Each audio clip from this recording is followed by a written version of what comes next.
can help you frame, what are we talking about when we look at one of these primary valuations?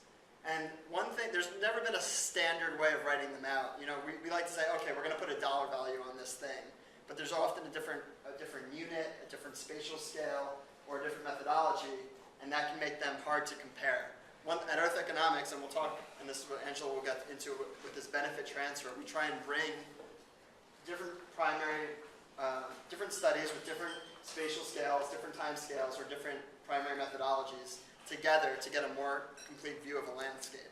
But each of those primary studies differs quite a bit, so figuring out how to bring them together can be kind of challenging. Okay, so just the basic difference, primary methods and secondary methods. I guess this formatting got a little off, but primary methods, again, original data. So you have a researcher who's going out into a landscape or collecting GIS data, biophysical statistics, creating models, conducting surveys, gathering other types of data, and then putting it together and creating some kind of model to get a dollar value in the end. A secondary evaluation study is going to take primary studies that have already been done, sometimes another secondary study, which you have to again be careful with, and put them together to form a database and, again, apply those values somewhere else. And that's what we generally do at Earth Economics. That's how we are able to publish these reports that look at a larger spatial scale and different land covers. Okay, so yeah, what are the advantages and disadvantages to both? I've kind of alluded to a few of them. Primary studies, you're getting a very specific view of a specific landscape at a specific time. That might give you information that can help you make a management decision about how you're going to, how much money you should spend restoring a specific function within an ecosystem. On the other hand, you only know about that one ecosystem service, and you might not know all the other things going on that landscape. So a secondary study can allow you to kind of compare and contrast or get a more complete value. And that's how we kind of argue that why our studies at Earth Economics are sort of valuable. Okay. So yeah, there's a whole list of valuation methods, both primary and secondary. We're going to kind of run through a few of these, and I think some of you have read papers that go into these. So if you want to share a study that you've read that goes with one of these primary valuation methods, when I get to it, please raise your hands. So yeah, there's hedonic method. I'm going to talk about the first couple of these, and then Angela will chime in on the others, and she will get into the secondary valuation methods. Okay, so yeah, you guys have seen the list of ecosystem services. So this is just an interesting chart that we kind of have looked at a couple of times. With the ecosystem service, how easy is that service to value? Some are much easier to value than others, right? So,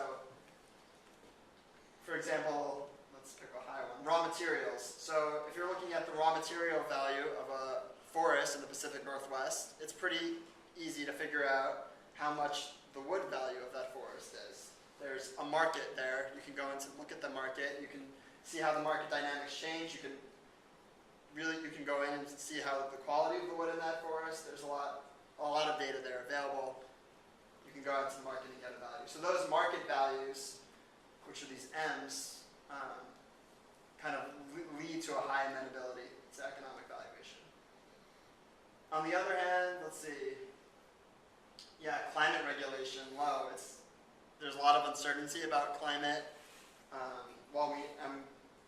You don't really know exactly how much people are willing to pay to maintain the current climate we have because of that uncertainty. So again, there's not a lot of carbon markets or sort of these artificial things. There's very different prices for the social cost of carbon, which, if things continue to go as they do and global warming happens, like what the damage to human society and our economies will be at the social level versus what people are paying for carbon in a established carbon market in a cap and trade system. So again, those are a little bit harder to value. So, and again, spiritual and historic. Again, how do you put if you look at like the First Nations and how they might value the salmon runs of the Pacific Northwest, how do you put a dollar value on that? The salmon, it's easy to put a value on the food value of salmon, right? You can go to the store and see how much they're charging per pound.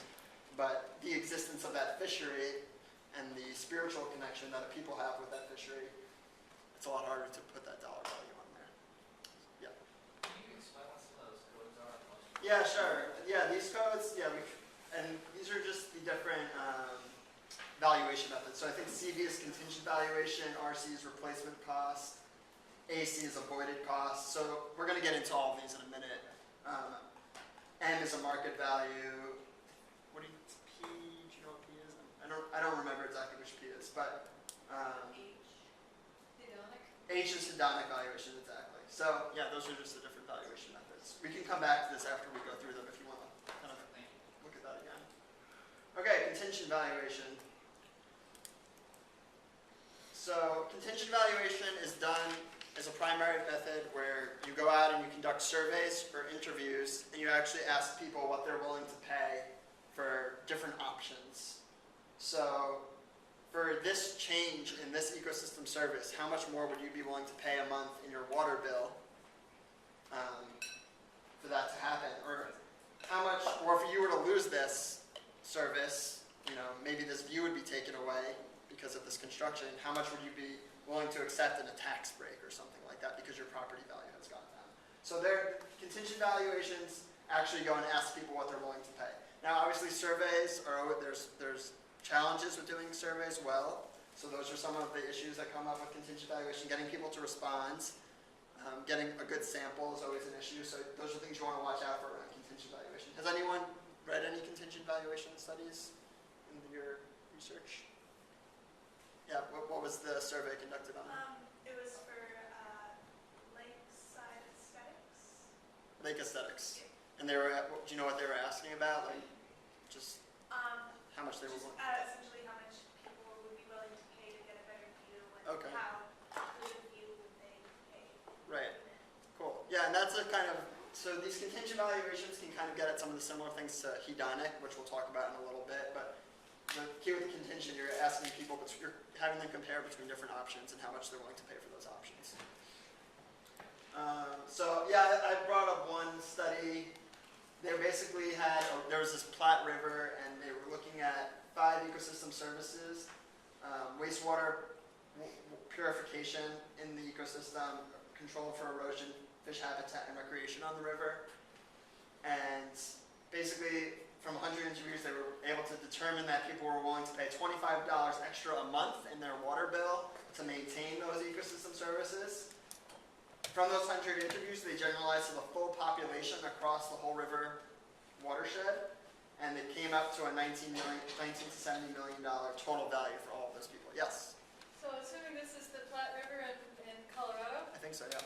did you interview just the local people there, or in Denver, or up in So the yeah, waters? we didn't conduct this study. This was the one I had just pulled up. Okay. I could send you the reference if you're interested in reading more Well, I closely. would just be kind of curious. It was to know. people along the river, I think, yeah. Yeah, but that still doesn't seem totally representative of all the people that could be out there that, Mhm, got that have a high feeling income about it. versus really low income. Mhm. Problem with this method, I think. Okay. Yeah, so people are willing to pay different amounts. That's why you try and get an average.